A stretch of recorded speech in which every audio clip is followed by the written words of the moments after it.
Can I add on to the Bible to you?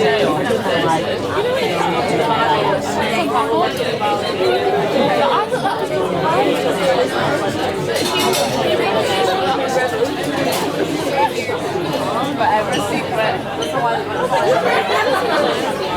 Okay, that's fine. Do it well. It's not patient. It's like, but this.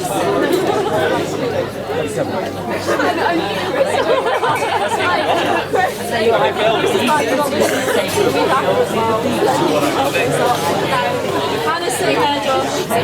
Josh, Hannah's sitting there. Not anymore. I'm Scott, by the way. I was kind of around. That's fine. I was only telling you not to talk about yourself, so don't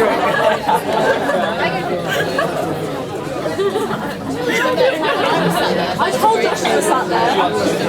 No, thank you for that. I'm Roz. I'm just saying.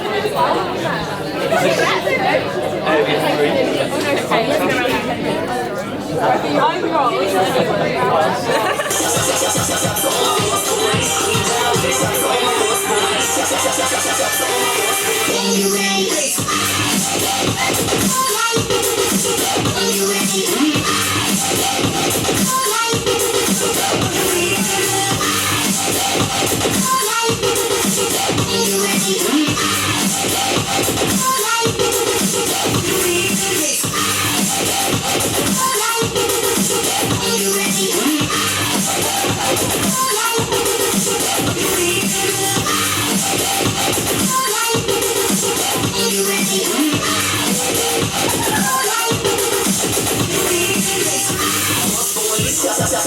to all my boss boys, scream rowdy. Shout to all my boss boys.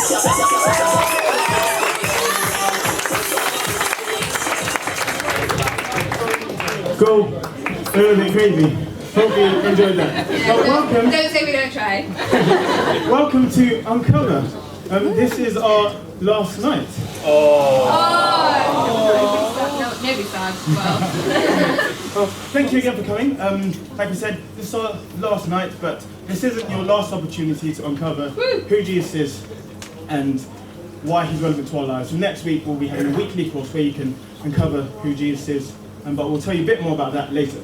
But for now, we're going to get up our speaker, Michael. Michael's been speaking for us all through the week. I'm just going to get him up now for one final time. Nobody's sad. Nobody's sad. It's just I've got a cold. I'm sniffling for that, not too upset. I'm sad. I'm very sad. Okay, so we know about you, but what's been the highlight of your week? Oh, the highlight of my week in Manchester. Or just something that you've enjoyed the most? Well, I said I enjoyed the sunshine. Not so much of that today, but no rain. No rain for a whole week in Manchester. That's been amazing. So that's been good. I've enjoyed the most frequently operated bus route in Europe, and made the most of my bus pass up and down Oxford Road all week. So that's been very good. So it's revolutionised my ideas of buses. Amazing. They come more regularly than the London Tube. It's amazing. We do love our caramel. So that's been good. I haven't actually frequented many of the places in the Curry Mile, I have to say. Partly because I've been conscious that I've had to be doing a talk afterwards, and it might not be very good for the rest of you or me. So maybe I should go out and celebrate afterwards without any need for worrying. And actually, I think one of the best bits really has just been getting to know a number of you, being able to have some conversations and answer some of your questions, and maybe ask some questions to get you thinking about things that maybe you weren't as well. And so it's been a real privilege to be back here this year and to do that. It's been wonderful to have you. So what's next for you then after this? Well, I'm going to drive home tonight, so I'll be home about 2:30 in the morning. But at least I'll be in my own nice warm bed. Well, it won't be very warm actually because the heating's been up all week, so it'll be my own freezing cold bed. But yes, I'll be going back home, and then Sunday we're flying over to Belfast as a team, and we're going to be at Queen's University in Northern Ireland and doing a similar thing, actually also called Uncover, over there. Brilliant. Okay, well we'll be hearing more from Michael in a bit, but for now we'll tell you a bit more about something. Cool. So just a few things to let you know about before we kick off. The bookstore, like the rest of this evening, it's your last chance to use it, so have a look. Books are £1, awesome stuff. There's some great books, we'll tell you a bit more about them at the end of the night. So £1 books, make sure you have a look. And all through the evening we're going to have a text number up on the screen, so any questions you have, just text in. This is again your last chance to get whatever questions you want answered, so do text in. It'd be great to have them, and we'll go through them at the end after the talk. As Manny said, this isn't your final chance to hear about Jesus and what it can mean to you. Starting from Monday, we're having a course called Uncover, link with this, and that's going to be a little bit more looking into Luke's Gospel and what it means for you. Cool. So like usual, we've been out asking folks what they think about important questions, and today we were asking what they think about life after death. Let's see what some students said.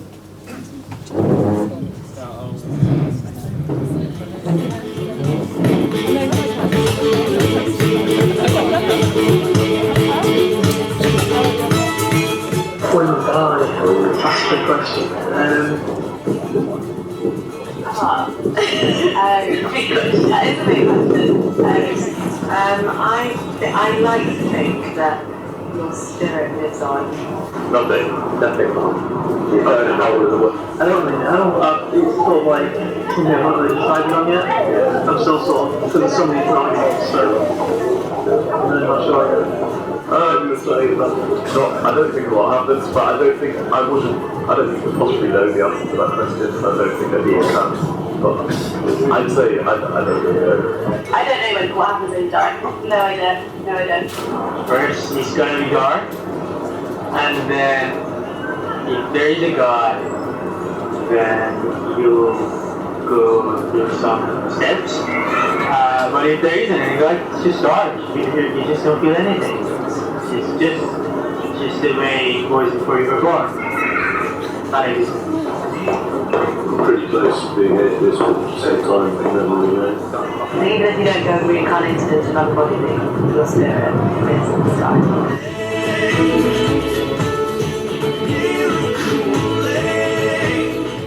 I'd like to think it would depend, but from certain criteria, to have a better life after death, like definitely following criteria. I don't think it would, actually, because it depends how you look at life and your purpose. You enjoy life, and at the end you try to this society, these privileges that you were given in the first place. So, if there is a God, he or she should be happy that like people like us live here. So I don't think it would change my heart. It would make the prospect of dying more less scary, I think. I don't know whether it would make you think about your actions more or less, actually. Because, I mean, do you get a second chance in the afterlife, or like, it depends what you think, doesn't it? It'll probably make me more sort of aware of things like this, because I'll be how it's sort of affecting. It's like I'm being aware of something more than just what I'm living now. So let's think about things more people. I like to think that I have a good balance of morals and influence, so I don't think people that they're not going to have it. If it was like 50 years time, one thing to make good, one thing which is that, some of my actions put me in a worse position, I'm obviously going to do the thing that puts my actions instead. I suppose it will make you less scared to death, that's one thing. Brilliant, fantastic. Well, thank you so much to the guys that all week have been putting those together for us to get us thinking on the subject. Hopefully, you'll be able to hear me. Use that hear me? fine. Just have a quick change.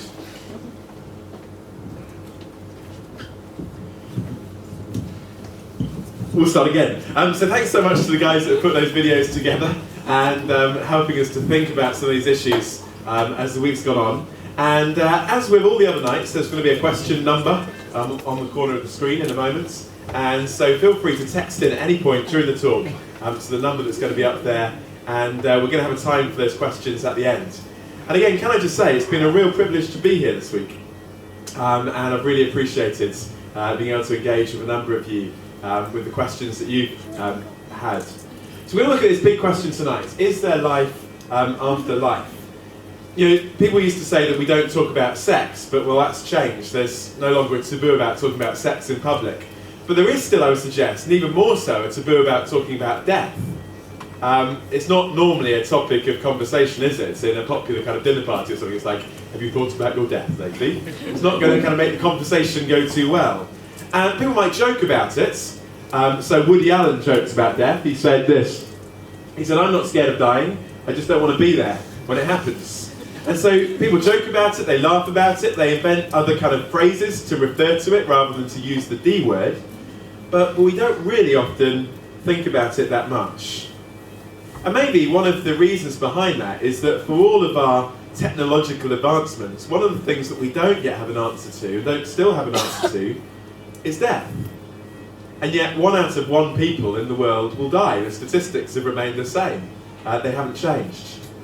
And so when we think about this subject of death, it is a big thing. Is there anything that lies beyond? J.K. Rowling said this. She said, my books are largely about death. Why? Because we're all frightened of it. And what does lie beyond death? Is there anything at all? Well, it's a good question to ask, isn't it? And some people would say, and maybe some of you would say, well, there is nothing beyond death. Death is the end, and this life is all that we have, these 70, 80 years or so, and that's all we've got to go on. Now, if that is the case, you might think, well, we should make the most of life. That's often said, isn't it? You know, go and enjoy life, make the most of it, live life to the max, because you've only got one shot at it, don't waste it. I can understand why people would say that, but actually, it's interesting, if you look at the philosophers, the artists, the musicians that have followed this idea through to its logical conclusion, the reality has actually been quite different. Far from saying, let's enjoy life and make the most of it because this is all we've got, they actually say, life is utterly meaningless if this life is all that we've got. Just listen to someone like Jean-Paul Sartre, the French existentialist. He said, man is a crumpled piece of paper in the rain whose only liberation is death. He said, that's our only hope. We're a crumpled piece of paper and then we die and that's it. Now it's interesting that during the time that Sartre was in Paris, many of his students took his teachings to logical conclusions and jumped off the bridges of Paris and committed suicide, if that was really true. Or listen to what Bertrand Russell, the atheist philosopher, said in a slightly more lengthy form. He said, "Man is the product of causes which had no provision of the end they were achieving. His origin, his growth, his hopes and fears, his loves and beliefs are but the outcome of an accidental collocation of atoms. And all the labours of the ages, all the devotion, all the inspiration and all the noonday brightness of human genius are destined to extinction in the vast depth of the solar system, and the whole temple of man's achievement will inevitably be buried beneath the debris of the universe in ruins. Only within the scaffolding of these truths, only on the firm foundation of unyielding despair, can the soul's habitation henceforth be safely built." Now, that might sound pretty depressing, but actually he's saying that is the kind of logical implication when you press it to the extreme. When we take God out of the picture, we say this life is all we've got. Or more recently, the president of the British Humanist Association at the moment said this. He said, "From the humanist point of view, life leads to nothing. It is nothing but a cruel disappointment." So actually, say that there is nothing more to life, and actually it does beg the question, what is the point? What's the point of everything we achieve and do if ultimately it will count for nothing? Now you might say, well, at least I could advance society, I could pass on my DNA, I could hopefully have children, and they could succeed, go beyond me, as it were. But actually, what Bertrand Russell was saying earlier, he was saying, it's not just that I will die, but the whole universe is going to. So what's the point of advancing society if ultimately the universe itself is going to cave in on itself and will be no more? What is the point? And so deep down, most of us find that fairly depressing, and we maybe hope that there is something more. Last night we talked at length about Les Miserables, and this is what Cosette sings, at the beginning when she's a child. She's been abused by others and she's suffered, and she sings, "There is a castle on a cloud, I like to go there in my sleep. Aren't any floors for me to sweep? Not in my castle on a cloud. I know a place where no one's lost. I know a place where no one cries. Crying at all is not allowed. Not in my castle on a cloud." It's quite beautiful, isn't it? That longing for a place where justice is done, a longing for a place where there is no more tears, a place where there is real hope. And yet here's the problem, and here's the question that is often raised. Whilst that might sound nice, and while the implications of an atheistic worldview may sound depressing, we don't just want to believe something because it's nice. We want to believe something if it's true. And I'm frequently told, look, the implications may be depressing, but if it's true, we can't get away from it. And Christianity might sound nice, but actually if it's not true, it's not worth believing. And in one sense, I would have to agree. Absolutely. We don't just want to believe things because they're wishful thinking. So the big question when it comes to death is, how do we know what's true? We can look at the implications and think about that, but all of us are quite incapable, as it were, of speaking with any authority on the subject, because we all stand on this side of death, don't we? None of us have died yet, so we haven't laced anything in the sweets, don't worry, hopefully you're not going to die tonight either. Okay? We stand on this side of it, we can speculate and guess. Now, some people say, well, near-death experiences, they would help us think about what lies beyond death, but again, they're very speculative, aren't they? I wouldn't want to base my whole worldview and life assumptions on someone else's experience that may or may not be true. What do we need? We need someone who is qualified to speak about this. We need someone who can tell us with authority. Let me try and give you an illustration. Last winter I was in South Africa, which I have to say is a lovely place to go in the middle of winter. And I was not far from this place. This is Cape Point, just south of Cape Town, right on the south western point of Africa. And until the late 1400s, nobody from Europe had ever sailed down past this point and successfully beyond it. This is the point where the Atlantic and the Indian Oceans meet, and there are severe storms and currents here and a lot of rocks, which means that sailors trying to navigate beyond this point often got dashed against the rocks and died. And so for many hundreds of years, this point was always known as the Cape of Storms, because it was just that, a place of fear and the unknown for those of us on this side of it. But then in 1497, a Portuguese sailor called Vasco da Gama set off from Portugal, and he sailed down the west coast of Africa, all the way to this point, the Cape of Storms, and then round it, unlike anyone before him, and all the way to India and then back again. He did what no one else had been able to do. And when he came back, they changed the name of this point from what it was called, the Cape of Storms, to what it is called now, the Cape of Good Hope. Why? Because someone had been past it and had come back to tell the story. Someone was now qualified to say that place of storms and fear could be a place of hope. And right at the centre of the Christian claim is this, that there is one person who, as it were, has navigated successfully through death and has come back to tell us that a place of storms and fear can actually be a place of hope and life. And that person, the Bible claims, is Jesus Christ. And that event is the resurrection. There is one person that is uniquely qualified to speak about this subject. Now you might be saying, well, how do I know that it's true? Well, hold on to that question for a second, because first we're going to have read to us the account of the resurrection from this book, the Uncover book. So turn with me to page 158. As you're turning there, let me just say again, this book is free for you to take away. And we do encourage you to check it out and look at your primary source document for yourself when you investigate the claims of Christianity. And then on page 158, look for that big number 24, and we're going to have this read to us. But Mez is going to come up and read it out. Thank you.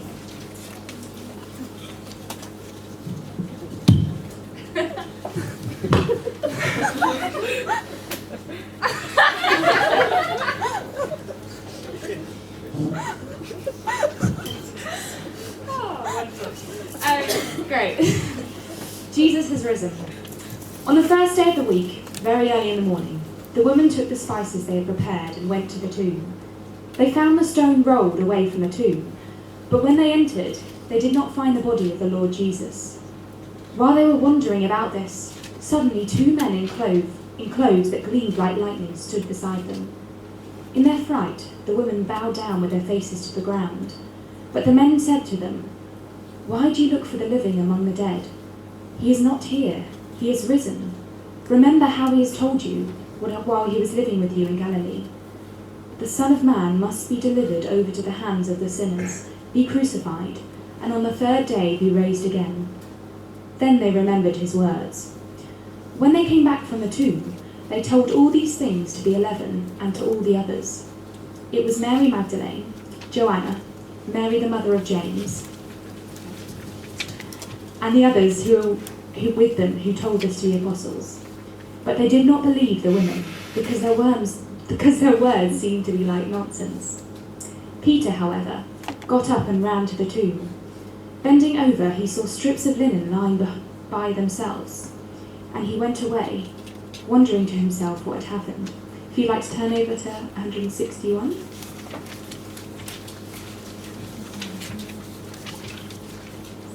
Or 162. I'm going to continue from 36. While they were still talking about this, Jesus himself stood among them and said to them, "Peace be with you." They were startled and frightened, thinking they saw a ghost. He said to them, "Why are you troubled, and why do doubts rise in your minds? Look at my hands and my feet. It is I myself. Touch me and see. A ghost does not have flesh and bones as you see I have." When he said this, he showed them his hands and feet. And while they still did not believe it because of the joy and amazement, he asked them, "Do you have anything here to eat?" They gave him a piece of broiled fish, and he took it and ate it in their presence. He said to them, "This is what I told you while I was still with you. Everything must be fulfilled that is written about me in the law of Moses, the prophets, and the Psalms." Then he opened their minds so they could understand the scriptures. He told them, "This is what is written. The Messiah will suffer and rise from the dead on the third day, and repentance for all the forgiveness of sins will be preached in his name to all nations, beginning at Jerusalem. You are witnesses to these things. I'm going to send you what my Father has promised, but stay in the city until you have been clothed with power from on high." Fantastic, thank you, Les. Brilliant, keep those open, because we're going to just look at that for a second. We've said, if we're going to think about this question of what lies beyond death, we need someone who's qualified, and we've said that the one person who potentially is qualified, and the only person who's potentially qualified to speak on this, is Jesus, because he is the one who has died and risen again. But some of you are sitting here tonight and you're thinking, hang on a minute, do you really expect me to believe that? I mean, I'm an intelligent student. I came to Manchester. I didn't go to, well, I don't know, wherever. I came to Manchester and I'm studying here. And, you know, to believe in the resurrection would just go against everything that my worldview and my assumptions and everything else. I just couldn't do that, okay? Maybe you're thinking that. And then sometimes you think, well, those first century folk, those followers of Jesus, they were just quite simple, you know, they were fishermen and illiterates and everything else. They just found it easy to believe in the resurrection. But actually what I just want to say right at the start is that actually my conviction is that for the first century followers of Jesus, to believe in the resurrection was no less difficult than it is for us. In fact, I would suggest it was probably more so, but just for different reasons. Why? We'll just glance again down in chapter 24. It says on the first day of the week, that's the Sunday, it says very early in the morning, the women were taking spices they had prepared to go to the tomb. Now, you probably don't need to be that intelligent to realise why are you taking spices to a tomb? You're taking spices to a tomb because that's what you use to anoint dead bodies with. That's what they would have done. So Jesus is 3 days before being crucified, and there they are, going to a tomb to anoint a dead body. But it's interesting because later on when they get to the tomb, they find it empty, and the angel says to them what has happened. So you notice what he said in verse 6. He said, "He is not here, he is risen. Remember how he told you while he was still with you in Galilee, the Son of Man must be delivered over to the hands of sinners, be crucified, and on the third day rise again." So he says, look, you were told about this. You were told this is going to happen. In fact, if you take time to read through the rest of the book, you'll see that on more than one occasion, Jesus has clearly spelt out exactly what's going to happen. He says, listen, I'm going to go to Jerusalem, I'm going to die, and then 3 days later, I'm going to rise again. And he says it over and over again. So he goes to Jerusalem, he dies, and 3 days later, what do you find? You know, do you expect to see the disciples having a conflab saying, guys, it's the third day. You know what Jesus said was going to happen on the third day? Let's get down there and see if it's happened. No. The blokes are nowhere to be seen. They're probably still in bed. The women are bringing spices because they're expecting there's going to be a dead body. Even though Jesus says it's going to happen, they still don't expect it's going to happen. Why? Because for Jews and Greeks in the first century, the idea of resurrection was no more easy to fit with their worldview than it is for any of us.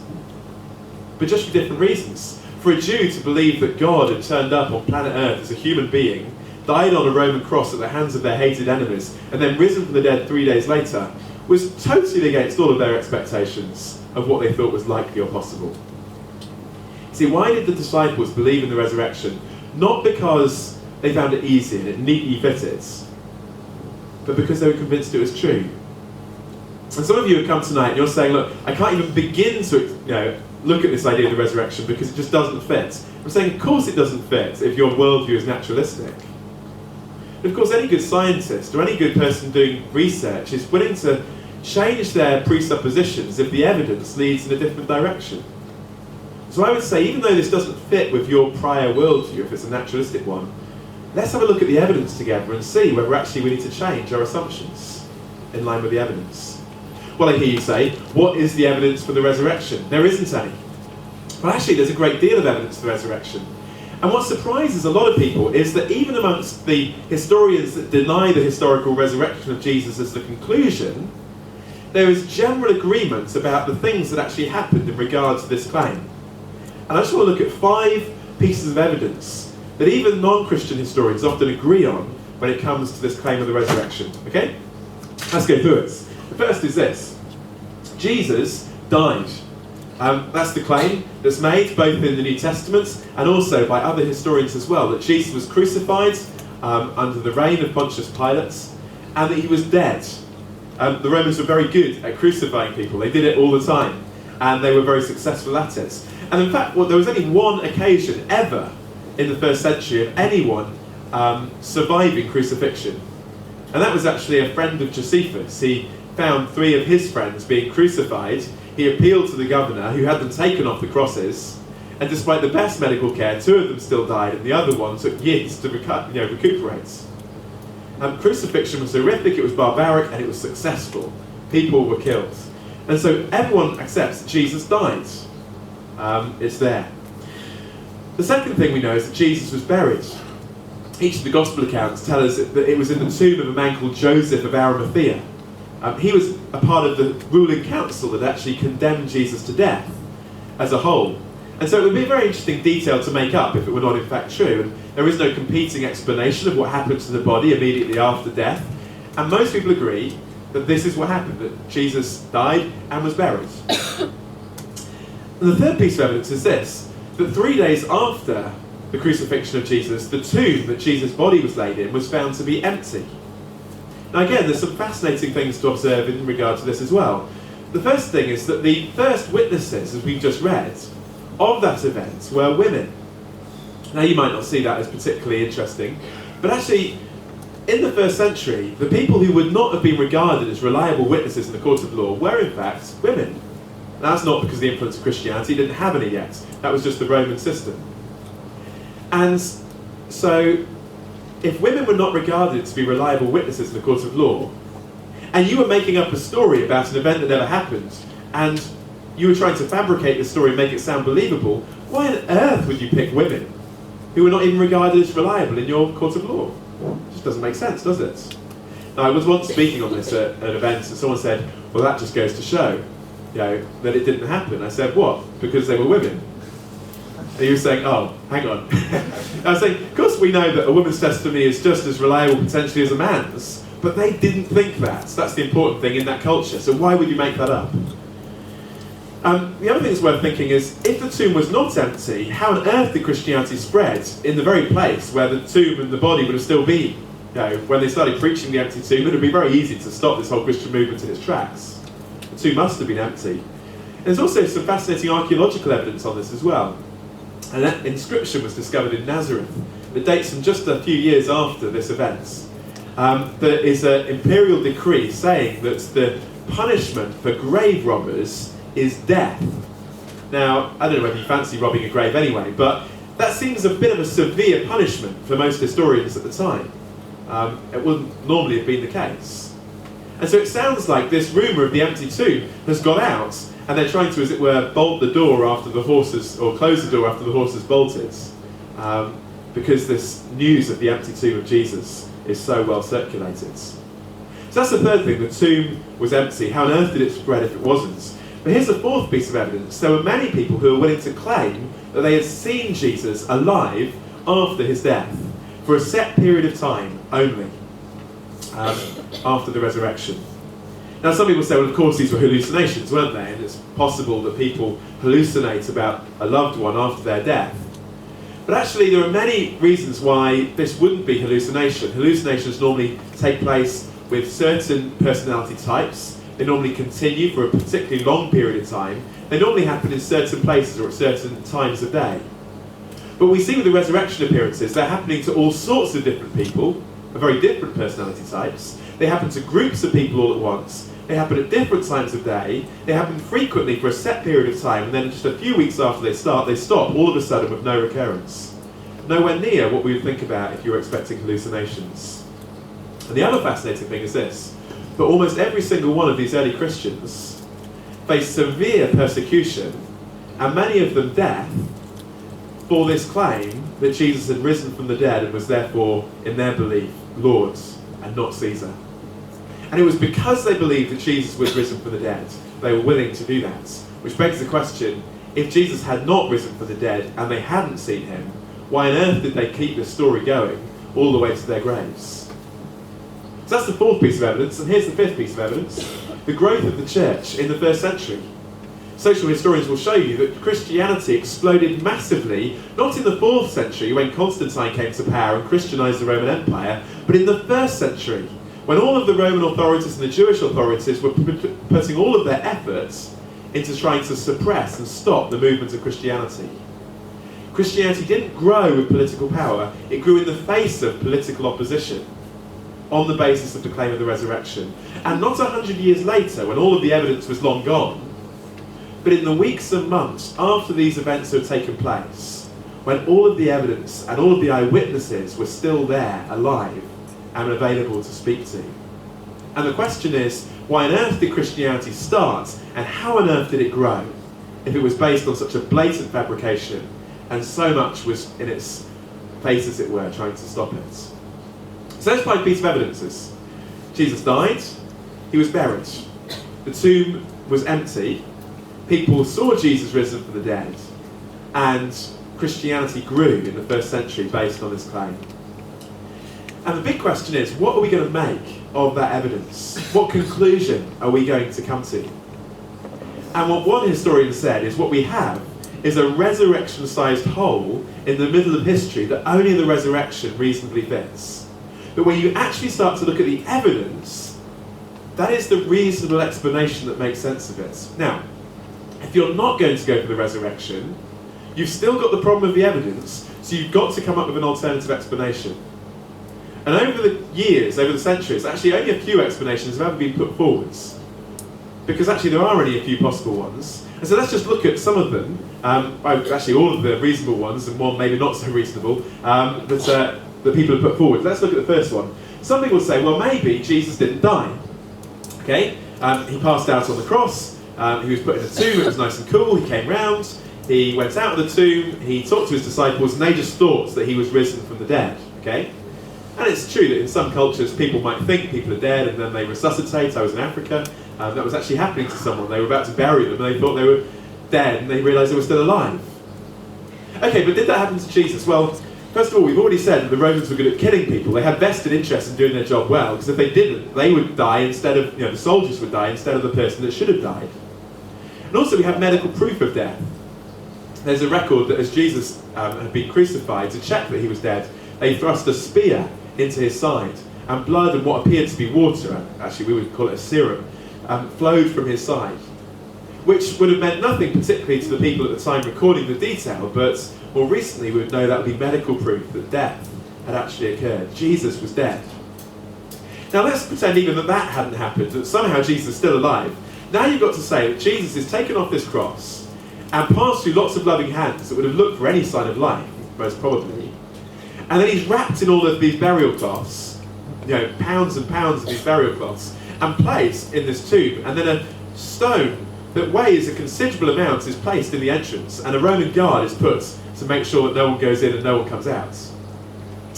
And you've got to say that what happened is that Jesus went into the tomb, came to, managed to somehow unwrap himself from this burial cloth, and then wrap up the burial cloth again to make it look like he'd resurrected, pushed from the inside this massive stone away, and beat it past the Roman guards, and then somehow appear to his disciples as if he had risen from the dead, and not a severely injured man in need of desperate medical treatment.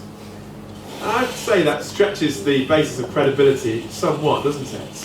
Someone that had been crucified wouldn't be able to walk, let alone beat themselves past a load of Roman guards. No, Jesus was dead.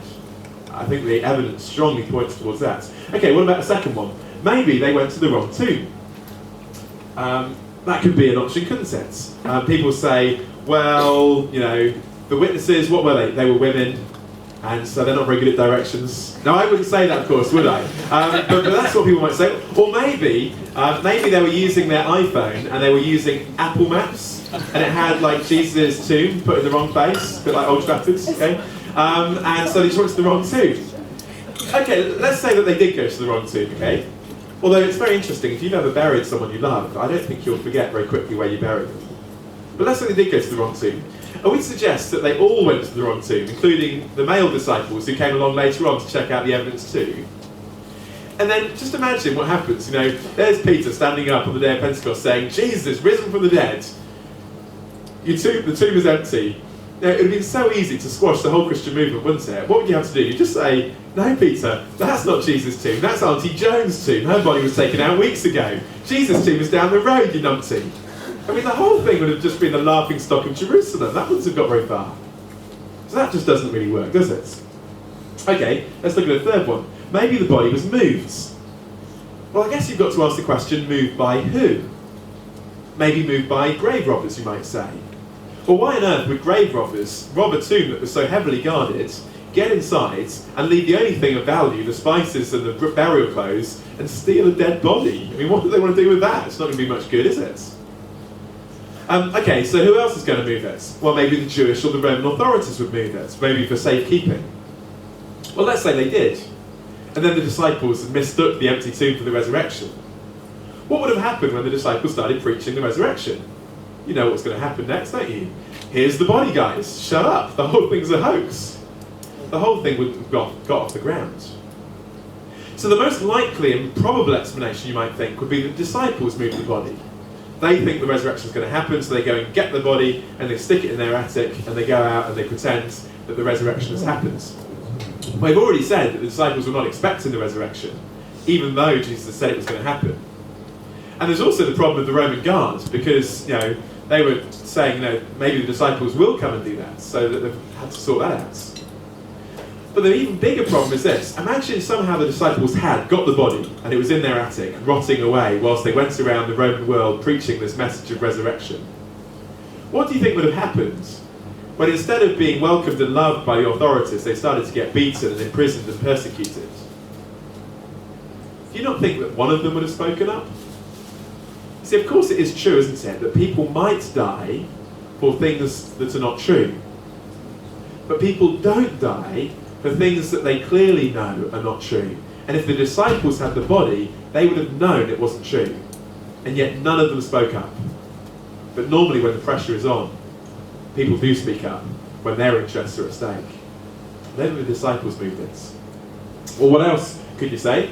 Well, here's one that was put forward by an American historian or philosopher recently. He said, well, maybe Jesus had a twin brother. And this identical twin brother that we have absolutely no record about obviously got separated at birth, but somehow heard that Jesus, his twin brother, had died, so turned up for the funeral. And the disciples met the twin brother, mistook it for Jesus, and thought the resurrection had happened. Well, I won't bore you with how that just doesn't fit the evidence. You can probably use your own brain and work out that doesn't really work, does it, on all sorts of levels. But it does show you the incredible lengths that people go to try and get away from the original proposition that Jesus rose from the dead. And I think it shows this, that in the light of the evidence, the alternatives actually become more ridiculous and require more leaps of faith than the original proposition that Jesus rose again. That when you look at the evidence and weigh it up, that you've got to make a bigger jump of faith to reject the resurrection than to accept it.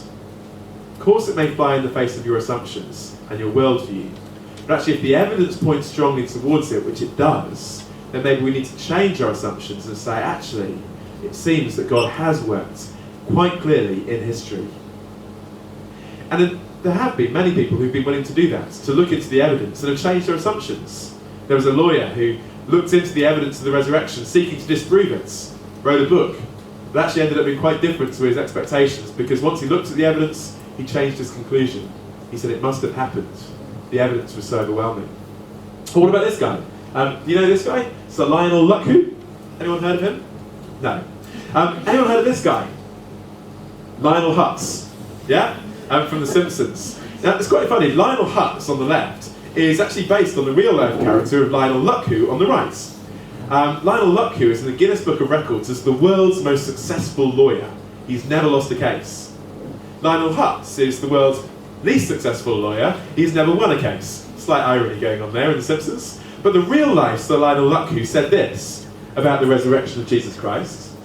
I say unequivocally that the evidence of the resurrection of Jesus Christ is so overwhelming that it compels acceptance by proof, which leaves absolutely no room for doubts. He says, look, I look into the evidence, and the evidence is convincing. Or someone like this, Sir Edward Clarke, a lawyer, said, as a lawyer, I have made a prolonged study of the evidences for the events of the first Easter day. To me, the evidence is conclusive, and over again in the High Court, I have secured the verdict on evidence not nearly so compelling. And what I have found from experience is those who look at the evidence that find it compelling, and those that reject the resurrection as ridiculous, and not those who have looked into it and found it wanting, but those that haven't bothered to look into it. I would say the evidence is compelling, and the more I study it, the more compelled and convinced I am by it. Well, what difference does this make? Well, we're going to hear now from someone who did this investigation and has reached his conclusion. So we're going to welcome James up, and he's going to come and share his story about how he came to be convinced and the difference that that made in his life. So let's welcome him up.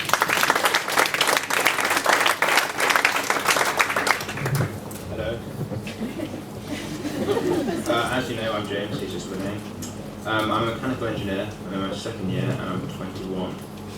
Right, going back a few years, I grew up in a Christian family, and so you might assume I'm sort of disposed to Christianity from a young age. And while I was, I guess, influenced by that, it wasn't really the reason why I investigated it. I guess I was always aware that there was a God. I mean, I think creation's enough evidence for that. But I didn't really look at it objectively or look into it properly until I was about 17 years old. And even then it wasn't particularly deeply, I just kind of wished God would say, "Oh, hi, I'm over here, come and worship me."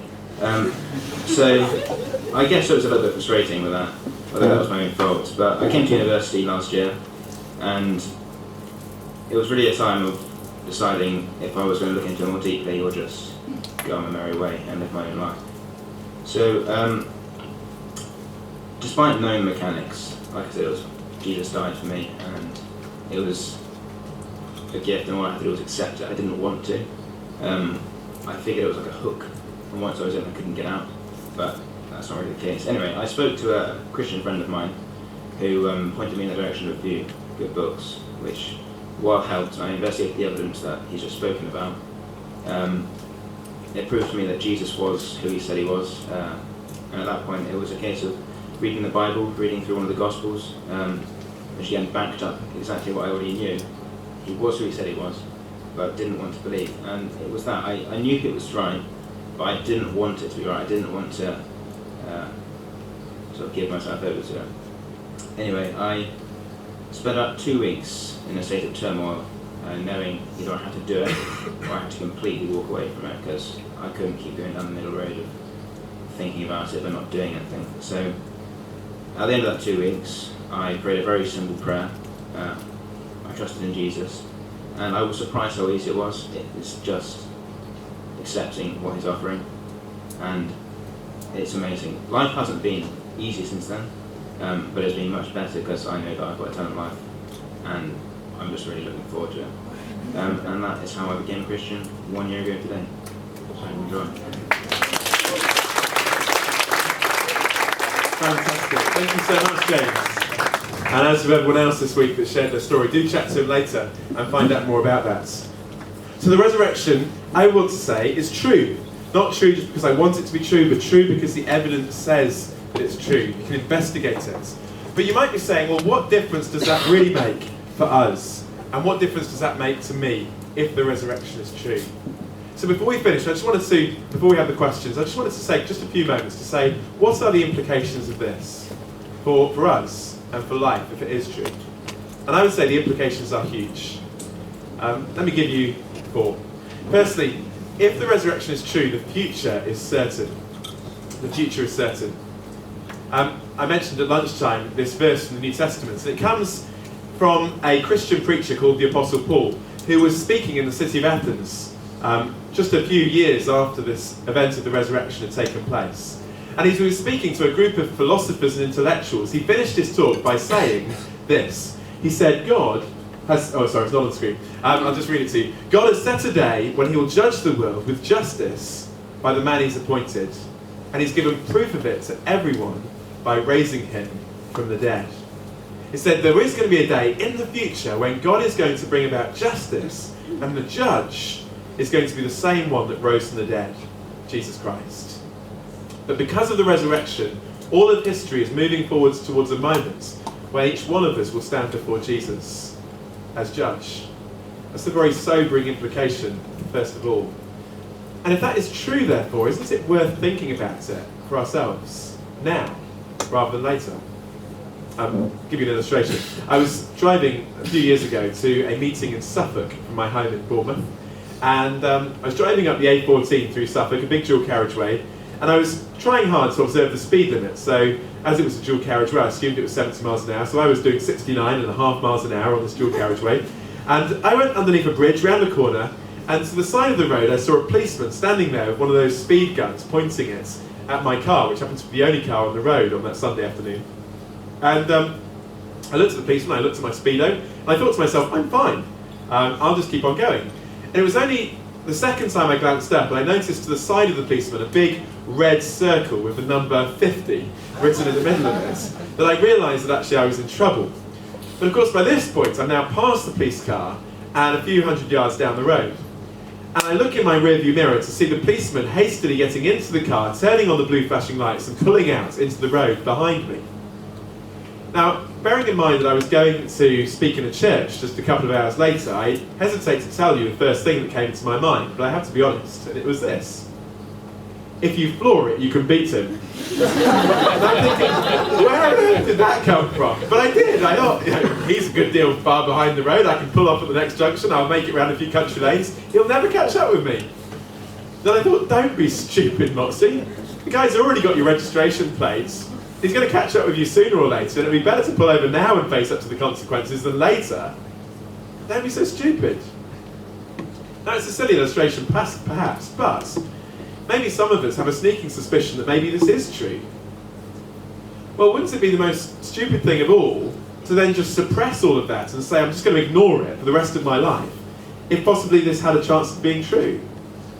If Jesus is the person we're going to one day stand before, what we think of him and how we treat him really matters, doesn't it? Because the future's certain. But here's the second thing. Not only is the future certain, but secondly, the past can be forgiven. The past can be forgiven.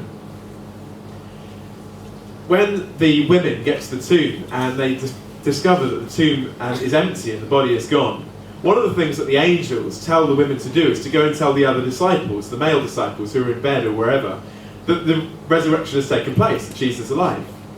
And they say this, go and tell the disciples and Peter. Now, if you know about the disciples of Jesus, you would know that Peter was one of the disciples of Jesus. So why say, go and tell the disciples and Peter, because he's included in the original group? Why make special mention of him? Well, if you know the story, you'll know that before the crucifixion of Jesus, Peter, out of all of the disciples, is the one that claims that he's going to follow Jesus no matter what the cost. And yet it's Peter, out of all the disciples, that blows it quite publicly and spectacularly by denying that he ever even knew Jesus. He swears and curses and preserves his own life because he's so scared. He blows it. And now here is Jesus risen from the dead, knowing what's gone on, and he says, go and tell the disciples and Peter. Now why? Was it, Peter, you better watch out, mate. Jesus knows what you've done and he's coming to get you. Scramble or whatever. No. Actually, in John's Gospel, we're told what happens when Jesus finally did catch up with Peter. And he caught up with him not to condemn him, but actually to forgive him. Because the resurrection is great news for people who failed. Because the resurrection says that all that Jesus died to accomplish, as we thought about last night, taking our guilt and our wrong and our shame, that all that Jesus died to accomplish has been accomplished. That when he paid to deal with the debt of our sin and our wrong, the payments have been accepted. I don't know if you've ever had a payment decline with a credit card. I have a few times. It's rather embarrassing, isn't it? So now, whenever I go into a shop, I always wait with bated breath to see whether the receipt is going to say void or paid. And as it were, the resurrection is the receipt that doesn't say void, but says paid. It says that Jesus' death really did deal with the problem of my sin and yours, and has made forgiveness possible. Now that is wonderful news to anyone who's willing to accept that we need forgiveness. And actually the Bible says all of us do. Because all of us have messed up. Rejecting God either implicitly or explicitly, hurting others, and not even living up to our own standards so often. And yet against all the odds, this Jesus, who we've probably spent a lot of our lives rejecting and ignoring, says to us, in spite of all of that, and against all of the odds, I'm willing to forgive you and accept you back if only you'll receive it. For some of us, maybe the fear of thinking seriously about Christianity is, if it's true, I'm in trouble, because I've lived my life without any thought of God. But actually, if this is true, there is great news for you. Because though rightly we should be in trouble, Jesus says actually we can receive his grace and forgiveness. That's what the resurrection means, that forgiveness for the past is possible. Here's a third thing. What does the resurrection mean? It means that today matters. Today matters. We said at the beginning that the logical, consistent implications of a materialistic worldview is actually not very exciting, but depressing. Because if death is the end, then life now loses, well, it loses its meaning. That's what Sartre and Bertrand Russell were saying. That all of our efforts and all of our achievements really count for nothing. But if Jesus rose from the dead, it is quite the opposite. Because the Christian hope is not, get this, that one day we go to a castle on the cloud, that we go and sit in cotton wool and play harps and go to choir practice for all eternity, some way detached from the realness of this world. But no, because Jesus rose from the dead physically, with a physical body, the Christian hope and the Christian claim is that those who know and trust him will one day have new physical bodies. And that they will live in this physical world, but this world redeemed and transformed and set free from pain and suffering and death. And if the hope for our future world is that it's going to be transformed and not destroyed, then our lives now do count, don't they? Because what I do does count, not just for time, but for eternity. Not just the kind of spiritual things, inverted commas, like going to church and reading the Bible and singing songs, but all of life counts. You know, art counts, and learning counts, and music counts, and relationships counts, and sport counts. All of it counts because God said, I'm not going to destroy this world, but I'm going to redeem it. So as a Christian, I don't see that my hope is pie in the sky when you die, but it really transforms life now. Because I have a real hope that means that all of what I do really is worthwhile in eternity. Today matters. And then finally, fourthly, there is hope. There is hope. I don't know what your favourite film is. I guess up in the top of my favourite films, along with Cool Runnings and some of the other ones I mentioned this week, would have to be the Lord of the Rings trilogy. And if you were to ask me, what is your favourite moment in the Lord of the Rings trilogy, I would have to confess that it's at the end of the second film, The Two Towers. And there's a moment when Samwise and Frodo are chatting to each other. I don't know if you remember the scene. Basically, Frodo feels like giving up. The ring is weighing heavy. The mountains of Mordor, you have to roll your R's at that bit, are looming large. And it seems like there is no hope. The fellowship has been broken. It seems like the only resolution will be death. But then Samwise turns to Frodo and has this amazing speech. And he says to Frodo, he says this. He says, it's like in the old stories, Mr. Frodo. The ones that really mattered. Like the Bible. I put that bit in. Like the Bible. Sometimes you didn't want to know the end. Because how could the end be happy? And how could the world go back to the way it was after so much bad had happened? But in the end, it's only a passing thing, this shadow. Even darkness must pass. And when the sun shines, it will shine out all the clearer. Those are the stories that stay with you, Mr. Frodo, even though you're too young to understand why. And I thought that was beautiful. You can tell I did, I memorised it. But you see what he's saying? Not just that the sun will shine again, it will shine out the brighter. And I think something of Tolkien's Christian faith and worldview came through in that. That the Christian hope is not simply that there is another day that will dawn, but the day that will dawn will be even brighter. That hope will be even greater because of the darkness and the death and the suffering now. There is a hope. It is wonderful. And that hope does make a real difference. Just give you one story. Joni Eareckson Tada was an athletic teenage girl living in America. Until one day, as a teenage girl, she jumped into a lake off a pontoon, but it was too shallow. And she hit her neck on the bottom of the lake. Her neck was broken, and she has spent the rest of her life as a quadriplegic in a wheelchair with no feeling from the neck down. But she became a Christian and came to trust in Jesus through that terrible experience. And this is what she says about the reality of the hope that she has in Jesus and the resurrection. She says, I can scarcely believe it. I, with shriveled bent fingers, atrophied muscles and no feeling from the shoulders down, will one day have a new body, light and bright and clothed in righteousness, powerful and dazzling. Can you imagine the hope this gives someone spinal cord injured like me? or someone who is cerebral palsied or brain injured. Imagine the hope this gives to someone who's manic depressive. No other religion, no other philosophy promises new bodies, hearts and minds. Only in the gospel of Christ that hurting people find such incredible hope. It says, this hope of the resurrection makes all the difference. It's real and it's wonderful. It's not too good to be true. It is so good because it is true. Now listen, I'm sure you've probably had some questions. Have we got some? So I'm going to invite, who's it going to be? Manny? And Manny's going to answer those questions that you've been texting in before we wrap up in just a moment's time. So I'll let him grab a microphone and I'll grab some water. So we have quite a few. I think you kind of covered it when you spoke just now, but just put it out there because it was asked. Does the afterlife make this life less precious? No, I'd say quite the opposite. Actually, it makes this life more precious if what you think about the afterlife is what the Bible says about it. Some people have a very kind of fluffy view of the afterlife, which is totally disconnected with this life, and so it might lead you to think this life doesn't count. But because the Bible's hope is not that we go to heaven, but that actually it says, moreover, that heaven comes to earth and transforms this world, that actually life now is precious because life now is going to be redeemed one day. It's going to be transformed. It's a really beautiful hope.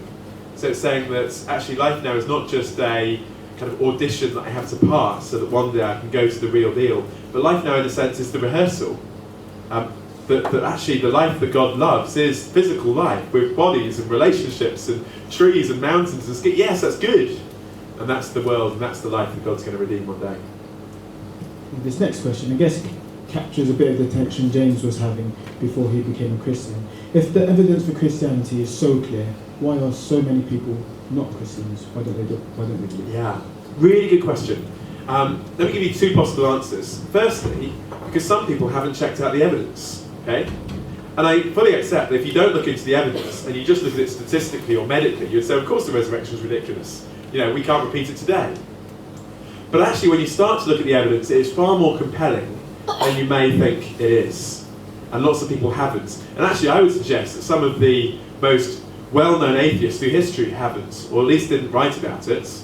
I was chatting to someone this week that was saying that they were going to try and disprove the existence of God. And I said, well, if you're going to do that, please show me how you can disprove the resurrection of Jesus Christ, because that's the biggest evidence. Now it's fascinating, people didn't do that. People like Bertrand Russell, who lived an atheistic worldview, but in their book, Why I'm Not a Christian, didn't even mention the resurrection, okay? I just think that's a bit of a mistake, okay? It's the biggest claim of all. You've got to come up with some good alternative, or show that the evidence is not reliable evidence. So that might be the first thing. Or it might be that people are convinced the resurrection is true, but actually, if the resurrection is true, we've seen it have implications, and just as people might have motives for wanting Christianity to be true, it is also worth knowing that people might have motives for not wanting it to be true. Thomas Nagel, I think I quoted him at the beginning of the week, it seems a long time ago now, so I can't even remember, is an American philosopher and an atheist, doesn't believe in God. And he says he's really troubled by the fact that many of his friends are intelligent people and are believers in the existence of God. He says it's not simply that I can't be convinced, it says that I don't want the universe to be that way, I don't want God to exist. So there can be motives running both ways, and potentially motives that say I don't want this to be true. So we need to be very suspicious of our own illusions of complete objectivity and say, actually, maybe I'm not as objective as I think. You know, if Jesus is risen from the dead, he is Lord, that has implications for the way I live my life. And it's interesting, I think, there were many people in the first century that could have been very easily convinced that Jesus was alive. The evidence was there. They didn't believe it. Why? Not because their intellectual minds were kind of not satisfied by the evidence, but because they weren't willing to face up to the implications, which is if Jesus is Lord, actually my life now comes under his control, and I start following him and put him at the centre. And some people are not willing to do that. And I think that's sad, because actually having Jesus at the centre of my life is not the end of life, but the start of it. But just remember that just as people might have subjective reasons for accepting Christianity, you can also have subjective reasons for rejecting them. But the question is, objectively, is it true? And then if it is, what are we going to do with it? Okay? Another question. Don't you need to be a theologian or to read the original documents to assess the evidence? You need to be a theologian or look at the original documents. Well, looking at the original documents helps. That's why we've been giving one of them away all week, Luke's Gospel. One of the first century accounts of the life of Jesus, written by a contemporary of Jesus, containing the eyewitness evidence. So get your nose into it. Don't just read the secondary sources, read the primary sources. Now, of course, if you want to do this investigation, you might need to use the old grey cells. And some people, I think, might just be a bit lazy. They don't want to use their mind. But I'm saying, look, don't be lazy, do some work. But I don't think you need to be an expert historian to do the work. There's a great book, The Case for Christ. It's on the bookstore and you can have it for £1. That does that for you. It's an investigation into this evidence. There's lots of other stuff there as well. If you go onto the website, bethinking.org, there's loads of articles there too. So you can do the work yourself. But what I find is interesting is that those that are a lot more intelligent than me and have looked into this have been satisfied by the evidence that is there and have found it compelling too. People that have got far more letters after their name than I have. And so I find that also quite interesting. But I would say do the work, you can work it out yourself and look into it and come to your conclusion. If the future is certain, why do we have to go through difficulties in life now? Yeah, and I guess, well, it is a difficult question of which there aren't any easy answers. I would encourage you to listen to the talk from earlier that Emily gave about the question of suffering. We don't have all the answers to suffering. We do know two things though. Firstly, that the world is not the way it once was. The Bible says we live in a broken world that's gone wrong. It wasn't God's intention that we have a world that's full of death, disease and pain. And that's the result of the fact that we have been disconnected from God and we suffer the consequences of that, even though it's not always related to the actions of certain individuals. It's not that God's punishing us for what we've done necessarily. And we also know that just as the world is not the way it once was, it's not the way it one day will be. And that is the future hope. Now God says He is going to put this world right one day. He's going to end suffering and pain. But before He puts the world right, He is wanting to put us right, as it were, bring us back into relationship with Him. And actually, one of the reasons why God hasn't finally and fully put everything right is that He's holding out to us the opportunity of getting right with Him ourselves, whilst we have the opportunity to do that. So this hope that Jesus died and rose again to make available can actually be realised for us, so that we can be part of it. We've had a couple of questions on the subject, and it is, how do we know our past is forgiven? How do we know we're forgiven? Yeah, we've had this question a few times this week, and it's quite hard, isn't it? You don't necessarily get a fuzzy feeling. I remember when I put my trust in Jesus, there were no flashes in the sky, and I thought, oh, has it really worked? And then someone said very helpfully, actually our faith is not based on our feelings, but it's based on the facts. The facts of, did Jesus live? Did He die? Did He rise again? And did He claim that through putting my trust in Him, I can have life now and in the future? And I'm increasingly convinced, as I've looked into it more and more, that is true. I found it compelling, and I think you could be too. And so if it is true, I take Jesus at His word. I say, this is what Jesus done, this is what He's promised, I take Him at His words. And I know that it's true. It's not based on my feelings. Feelings can be very unreliable. If you've been down the Curry Mile and went to one of the dodgy ones, your feelings might not be very good tomorrow morning. Don't base your faith on your feelings. Base them on the objective facts. And once you've received that forgiveness, of course it will change your feelings. It gives me great joy to know that. But that's a consequence and not the foundation of my faith. My faith is based on the foundation of the resurrection, the evidence for it. I guess one final question, thinking about, are there other ways to get to heaven? Will Muslims go to heaven? Okay. Again, really good question. And some people say, well, it's a bit unfair, but it's only Christians that get to heaven. I ticked the wrong box on the census this year and I'm out. That's really unfair, isn't it?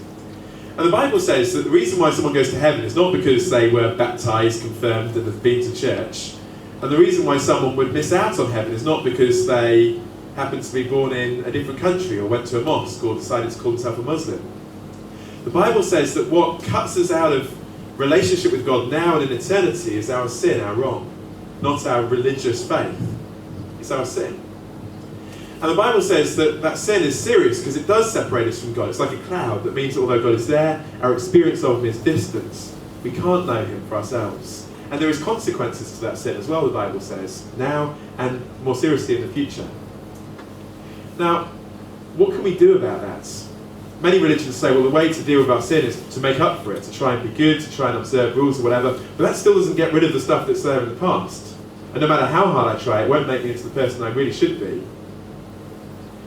And if it was possible to make myself good enough for God through religious observance, by being a faithful Muslim, or by going through the path of Buddhism or whatever, then what Jesus did on the cross was actually quite unnecessary.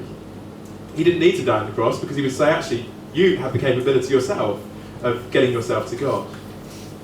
I think Jesus came saying, actually, it's because religious efforts alone are not enough to get you to God that I had to die, because that's the only way that forgiveness is possible. I am going to take the punishment that you deserve. I lived the life you should have lived. I'll die the death you should have died, so that you can have that as a gift. And so why would people get cut off from God ultimately? Not because they tick the wrong box, but because they reject the offer of forgiveness, which is the only means by which we can know God. And why would someone enjoy that now and in the future? Because they've come to receive that as a gift. Christians sometimes, well, the early Christians, really cool Christians, kept talking about Jesus. We often think about Christianity as a kind of, a kind of moral code, or a kind of, kind of a national identity. That was, of course, never the case in the first century. Every single one of the first Christians came from a different religious and cultural background. There was no Christian background for them to come from. But all of them came to discover the evidence for Christianity and follow him. And so can I just say, if you are from a different religious cultural background tonight and you've thought about the evidence for Jesus and the resurrection, please don't let your background stop you from receiving this gift. Now, as I'm saying in a moment, there may of course be things to think through, and there are implications to this, but if this is true, it is worth following, isn't it? It really is. So don't let background or culture or whatever stop you from objectively coming to that conclusion. Yeah? So the last question. Brilliant. We've nearly finished. Just before I hand back to Manny and Emily to wrap up, I just wanted to kind of wrap up because we've heard a lot this week. You've been very gracious and patient in listening to me each night, and thank you for that. And really I just wonder kind of how you are going to respond to what you've heard. And there are lots of different responses that you could make. But I think what I have tried to say through the week, and again tonight, is that what we're talking about is not just philosophy, but life and reality. Christianity is objectively true, but it's also existentially satisfying and real. And so the question is, what are we going to do? Because this does make a big difference. Let me just tell you one story. I grew up in Leicester, as I've said earlier this week, and when I was growing up in Leicester, sorry, this microphone keeps falling off, I'm just going to take it off. When I was growing up in Leicester, I got to know a guy called Barry, who was a good friend of mine. He was a bit older than me, he was married, and had several young children, and his wife was called Paula. And I went off to college in Edinburgh, and during my first year at college, I heard the news that Barry's wife had contracted or been diagnosed with cancer, and was going for chemotherapy and treatments. She went for treatment, but after a course of treatments, they gave her the really sad news that she wasn't going to survive. And they gave her about 3 months to live. She didn't actually live 3 months, she lived a lot less, probably just over a month. And then she died. And she left behind Barry, her husband, and several young children. I'll never forget the funeral service for Paula. It was in a little village chapel just outside Leicester, where they lived. And it was absolutely packed, as you'd expect. There was the family, her husband, her children, and all the kind of neighbours and the people from the area that were there. And then at the start of the service, they brought the coffin into the front of the church to begin the service. And as the coffin was carried in to the front of the church, they played a song over the loudspeakers. And the song was quite a well-known one to some of the Christians there, because they would have sung it quite a number of times in church. But what really surprised people was the person singing the song. Because the person singing the song was Paula. And actually what they were told is that the song had been recorded just a couple of weeks before, when she knew that she was going to die. And she had requested quite specifically that it be played at the funeral service as her coffin was brought in. And the last verse of the song says this: "No guilt in life, no fear in death. This is the power of Christ in me. From life's first cry to final breath, Jesus commands my destiny. No power of hell, no scheme of man could ever pluck me from his hand, till he returns or calls me home. Here in the power of Christ, I'll stand." And, sorry, forgive me for getting a bit emotional. I want to say that because this isn't just a philosophy, this is real and it makes a difference. And it makes a difference to life, and it makes a difference to death, and it makes a difference to our future. And actually there are some of you, as you've come along this week, you've started to realise that. And so as I've done on previous nights, in a moment I would just like to finish with a short prayer, really for anyone that's wanting to get to that point of saying, yes, I would now want to take that step of receiving this gift of Jesus' forgiveness, and the offer of that hope, and the reality of that life into my own life for myself. And there are some of you that are at the stage of potentially doing that. Now I'm aware there's probably in your mind a number of things going around at this moment in time saying, yes, but what about this? Or yes, but what about that? You might be saying, well, hang on a minute, I'm not 100% sure, I've still got questions. And of course that's okay. I mean, I still have lots of questions about the Christian faith, and one of my joys as a Christian is investigating them and continually looking at the evidence and everything else. But the more I do, the more convinced I am by it. When should you become a Christian? When you're 100% certain and every question has been answered? Well, I would suggest it's this. When you get to the point where actually it will be a bigger leap of faith to walk away from it and reject it than it is to accept it. You get to a point where actually you say, actually I can't just say this is rubbish because I've heard too much about it now and I'm too convinced. And actually the more reasonable thing to do would be not to reject it but to accept it. And actually, why not invite Jesus on board and say, look, I'm absolutely not certain about this, God, but if it is true, I want to invite you on board and I want you to help me with these questions that I've got. Wouldn't it be much better to deal with the questions and the doubts with Jesus on board than trying to struggle with them on our own? If he is who he claims to be, then he wants to do that. Might be you're saying, well, if I started following Jesus, I'm not sure I could keep it up. It's going to mean that things are going to change and I'm not sure I've got the power to do it. I've got news for you, no you haven't. And no one can live following Jesus consistently in their own strength, and you don't have to. That's why Jesus came, not just to forgive us, but to come and then indwell us by his Spirit, to give us that new power, to transform our lives for the better. So he doesn't leave us on our own with a rule book and that's all. And he says, no, I'm going to come on and transform you and change you for the better. Okay, you might be saying, but there's too much to give up. But actually, if there is stuff to give up, I'd say it's the rubbish stuff that ruins life that we give up. And the stuff that we gain is the great stuff that makes it more full. Really, there is no sacrifice, no real sacrifice in following Jesus when you start to understand the benefit. You might be saying, well, I'm just not good enough. I'm here, but I don't feel that I'm good. And the point is, no, you're not. Again, that's why Jesus came. His death was because we're not good enough and we need his forgiveness. Maybe you're saying, well, I need to sort everything out first. I need to go and kind of put things right. But actually, no. Jesus specialises in sorting people's lives out. He's been doing it for 2,000 years. And he'll do a great job with your life if you let him. So why not? Or maybe, there's one final thing you might be saying. You might just be saying, well, I just don't feel it. I'm kind of waiting to get this feeling and then I'm going to do something about it.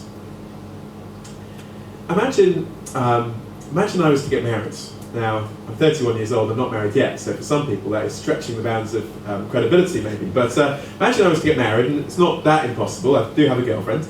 But imagine I was to get married, but I said to you, I'm not going to get married until I feel married. I want to feel married and then I'll get married. You would say, don't be an idiot, you'll be waiting for the rest of your life. You'll feel married when you are.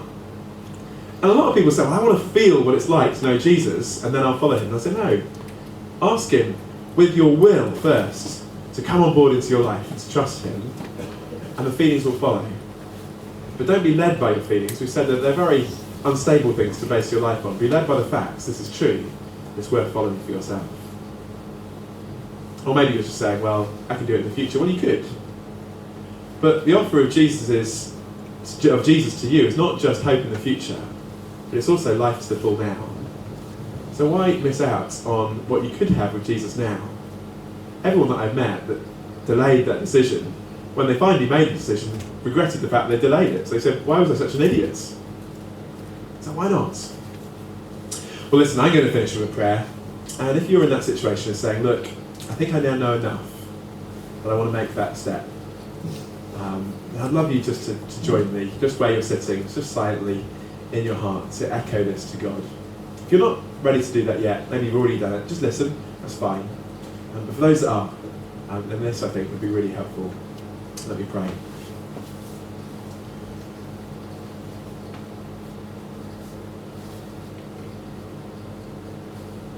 God, I am sorry for keeping you out of my life and for living so often my own way. Thank you that Jesus came to live the life that I should have lived, to die the death that I should have died, to make forgiveness possible, and defeating death, giving me the hope of life to come and life with you now. God, please, will you come into my life? Will you forgive me? I put you at the centre of my life, and I ask you to take control. And I pray it in Jesus' name. Amen. Amen. Thank you so much for listening tonight, for coming through this week. If you did pray that tonight, it'd be really helpful to let someone know about it. Maybe you've got a friend that you come with or someone. So do tell them before you go. What we can all do though is, just before I hand back, there's this little form called Uncover, and it's got a feedback area on it. And as this is the last event, we would love it if absolutely everyone could at least leave some comments, even if you want to do that anonymously. So do pass those round, and we're just going to have a very short video clip to advertise something in a moment where you can take the time to fill those out. But there's space for comments on the back. We can all do that, whether you come to the Christian Union or not, whether you've been before or not. On the front, there's 2 boxes. Tell me more is for those that are not yet convinced, and you're saying, look, I need to look into this further. And in a moment, we're going to have a short video advertising this course called Uncover and telling you about it. If you tick that box, someone will ring you in the next 24 hours, probably not in the middle of the night, don't worry, and they will let you know about when and where that course is going to start. So tick that box that says tell me more. If you've prayed tonight and you're saying, yes, I do want to start out with Jesus, or maybe you didn't quite, but you're saying, I would like to, I'm pretty much at the step and stage of doing that, then tick the box that says count me in. And then if you tick either of the boxes, then leave your name, and preferably leave your phone number, because most people don't check their emails, do they? Leave your phone number and we'll ring you, and we'll let you know about that course. Now please don't worry, we're not going to distribute the cards around, we're going to collect them in just after we finished and put them in a box so they're for safekeeping. And we're not going to kind of sell your details to anyone else or ring you up for the next 10 years, we'll just let you know about those courses. But do leave your details there. And if you've left your details earlier in the week and you've not heard from anyone yet, then do leave your details again, because it may just be that your number was unintelligible or your email address or whatever, and we did get it wrong. So just leave your details afresh if you've not been contacted yet. So do fill it out.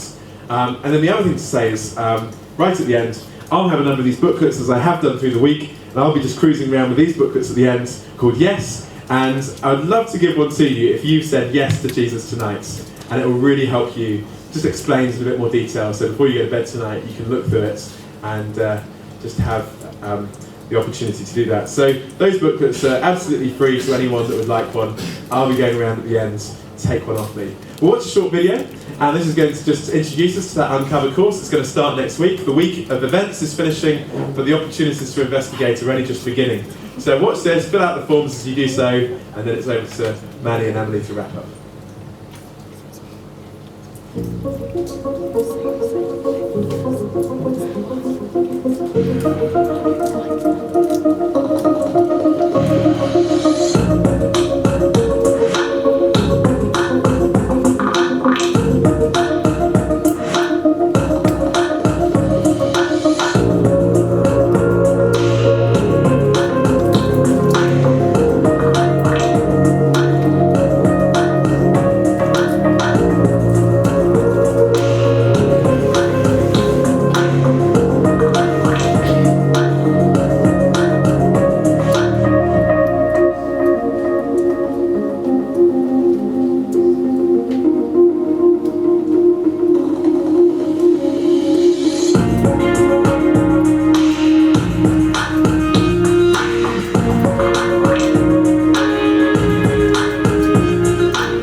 Thank you again, guys, for coming. Just to really echo what Michael said, this might be the end of Uncover Week, but it's not the end of your opportunity to uncover and see for yourself who Jesus is. So if you are interested in finding out more, please tick the box and we'll get you some information about how you can do that. Yeah, it's probably been said before, but these books, these Uncover books, they're for you to take home, so do read, and they've got some great bits, explanations inside them as well. The bookstore, this is your last chance, got some great books on there, do take advantage of that. And if you've not got cash on you, as I said yesterday, cash point there, cash point across the road. But just to highlight a few books for you, first of all we have The Case for Christ. This is written by a guy that's trying to disprove Christianity, and he's trying to look into all the evidence and say why it wasn't true and the resurrection wasn't true, and actually in doing so he proved that it was true. So it's a great book to read. It's won all the school awards and stuff. Yeah, I've read this and I found it quite a compelling read, and I was kind of blown away a little bit by the stuff that was in it. So have an awesome read, £1, awesome stuff. Cool. Next. And then we've got these two books by Michael. One is What Kind of Hope and the other is What Kind of God. And I'm sure Michael would be happy to sign them for you if you like. So one of them speaks about common accusations against Christian faith, and the other speaks more about the implications of what happened. What does that mean for us if the cross is true, if the resurrection happened? Yeah, and on the back of this, that last one, it says, "Far from being too good to be true, it is so good because it is true." And I think that's just fantastic. It's pretty awesome. Cool. So check out the books, folks. Yeah. Also, you may already know, YouTube channel. Check it out, Manchester Uncovered. There's already loads of videos up there. You can watch it again and re-watch our dance yesterday, our dance today, and actually more importantly the talks. And you can, if there's anything you missed because you were phasing out falling asleep, you can just rewind it and play it again and again. So do check out the channel. All the talks from the lunch bars and from these will be online. So do check it out. Cool. All that's left to say is thank you very much for coming. We've had an awesome time this week. We really enjoyed ourselves, and we really hope you have been challenged or provoked to think about who this man Jesus is and who he claims to be, and we hope that you'd look into his claims a bit more. Yeah, and feedback forms, there'll be someone coming around again, put them in, that'd be great. Awesome stuff. Yeah, big thank you to Michael for coming, and the team as well. Cool. So feel free to hang out, speak to somebody, and we'll see you around. Yeah, thanks.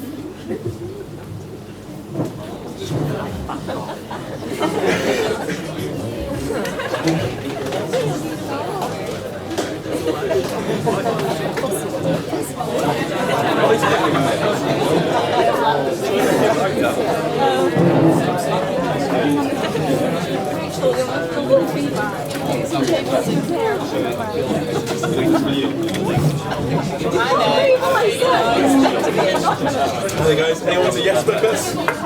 Yes book us going? Anyone qualified? Anyone want